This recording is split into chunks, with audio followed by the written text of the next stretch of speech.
generasi yang sekarang banyak jadi perhatian karena mereka jadi generasi yang menentukan. Dari 250 juta rakyat Indonesia, 81 juta diantaranya adalah generasi millennials, usianya di antara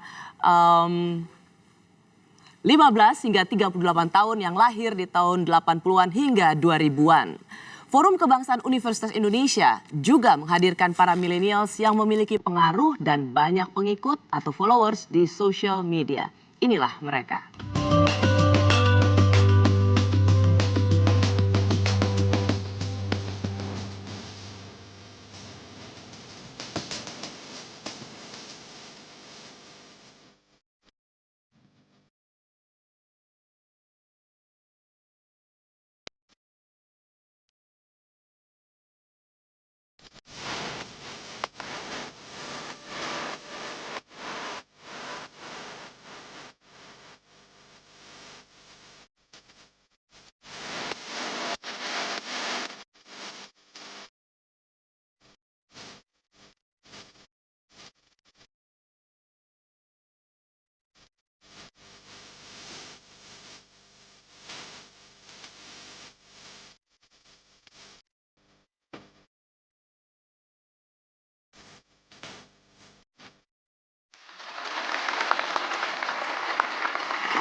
Saya senang sekali karena pada kesempatan kali ini saya tidak saja bersama para senior, para profesor, tetapi saya juga bersama mereka yang memiliki semangat, memiliki kreativitas yang luar biasa sehingga mereka menjadi, saya bilang, seorang anak muda yang memiliki pengaruh dan followers di sosial media.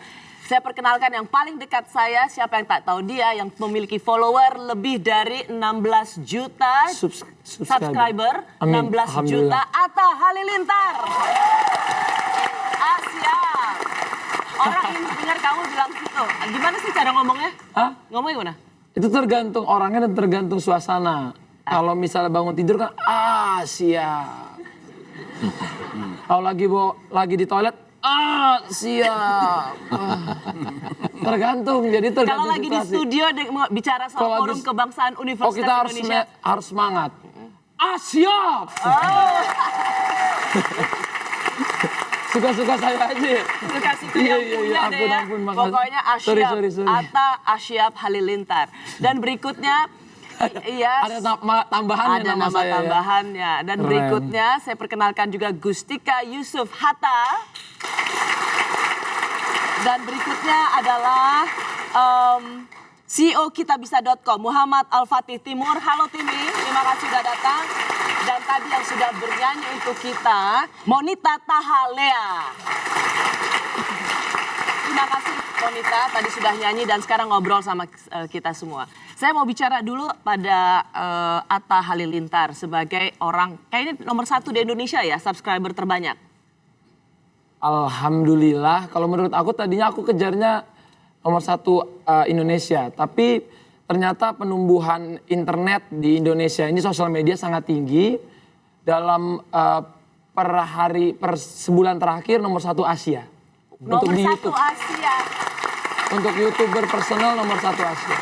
Itu ada Dekan Fakultas Ekonomi Indonesia sedang udah ngitung-ngitung kira-kira revenue gaji kamu berapa, income berapa, dan sebentar lagi akan meng-WA Bu Sri Mulyani pajak yang harus ditarik berapa. Prof Ari udah ngitung.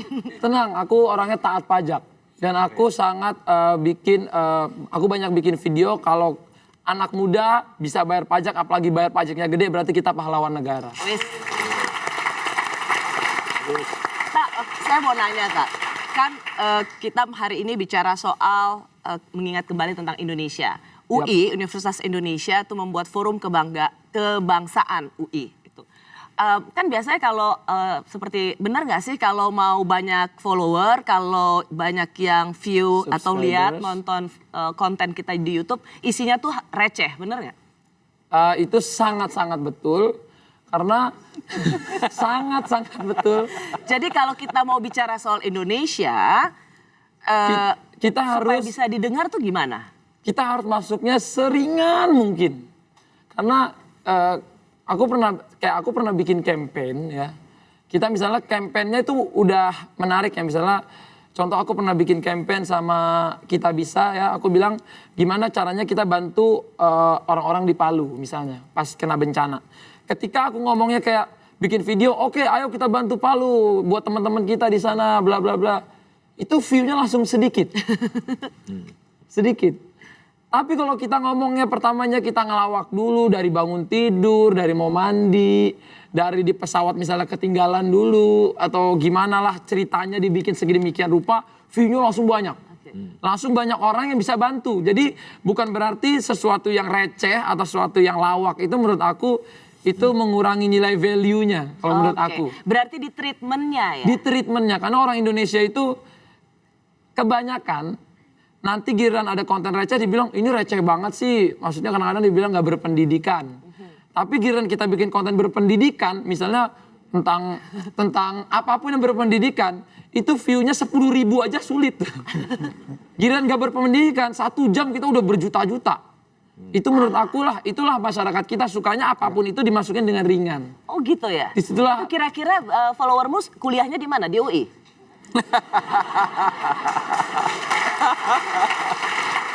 Biar kita tanya sama para guru besar di sini, para profesor, dekan-dekannya, jangan-jangan mereka bertanggung jawab. Papa aku itu elektro UI. Oh. Mama aku ekonomi UI. Oh. Dua-duanya mereka beasiswa di UI dan itu dipanggil tanpa tes. Kamu? Jadi menurut aku juga UI. Universitas Impian. Ya, tapi kami tetap produk anak UI. Iya, tetap produk anak UI. Jadi walaupun kedua orang tua aku UI, tapi mereka berdua bilang kita nggak bisa paksain anak tuh harus sama kayak orang tua. Ya. Jadi kamu lakukanlah apa yang kamu suka. Ayah sama ibu sudah ada pesan-pesan kalau kita anak Indonesia, kita mematuhi agama, kita punya norma-norma yang kuat di negara ini. Berkaryalah kamu di negeri ini, pastikan kamu tetap ada di jalur positif, taat agama, dan sayang sama keluarga. Itu kamu bisa kayak gitu berkat didikan anak UI loh. Waduh, iya UI bagus. Iya, soalnya anak UI semua. Ini agak terlalu sentimen ini nih, sektoral mentang-mentang lulusan UI juga. Sebelum saya ke Gustika, saya juga mau kita lihat seperti apa pesan dari Wakil Presiden ke-6 Republik Indonesia untuk para millennials. Ini dia. Jadi kita sambut baik zaman milenial karena kenyataan makin maju secara material ya, secara teknik. Tapi untuk siapa itu? Untuk manusia. Jangan manusia diperalat material. Material itu sebagai alat manusia untuk hidup. Untuk lebih maju, lebih gampang, lebih mudah. Dan tentunya lebih kokoh dan kuat oleh orang Indonesia yang ingin mencapai cita-citanya itu. Jadi tidak boleh kita hidup tanpa pola. Sekalipun apapun hebatnya informasi, kita harus bisa menyaring dan makin memperkuat informasi yang baik itu, memperkuat pola generasi milenial. Yusuf Hatta, Gustika itu sekarang banyak sekali mendapat pengikut karena Gustika sangat kritis di sosial media, terutama di Twitter ya, Gustika ya. Iya. Dan banyak memberikan pemikiran-pemikiran tentang apa yang terjadi saat ini. Menurut Gustika di sosial media apa yang bisa dilakukan anak muda mengingatkan kita tentang Indonesia?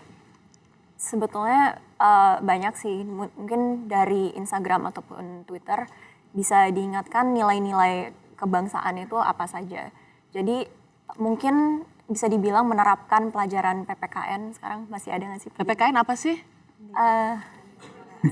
Kewarganegaraan. Kewarganegaraan. Pendidikan kewarganegaraan. Oke. Pendidikan kewarganegaraan. Wah. Iya. Dulu saya pas masih SD PPKN sih, jadi nggak tahu sekarang apakah namanya masih PPKN. Dulu kita PMP ya? PMP ya. Pendidikan Moral Pancasila, benar? Ada juga sejarah dulu. Sejarah. Malah lebih awal lagi civic namanya. Oh, itu zaman kapan Pak ya kalau Waktu Bapak saya ya? SD dulu. Oh iya. Indonesia udah merdeka Pak Rektor? Udah, tahun 60-an. Di sini benar-benar ini loh, sangat bervariasi tahun-tahunnya, jadi luar biasa Generasinya generasinya. Makanya harus meyakinkan dulu ngerti PPKN. Nyindir kamu. Agak. Apa isi PPKN ya? Iya, jadi PPKN itu mungkin diterapkan ke kehidupan kita. Salah satunya mengingatkan sesama ya dari media sosial itu. Oke, ada nggak, bisa kasih contoh nggak Gustika? Apa yang Gustika tweet gitu?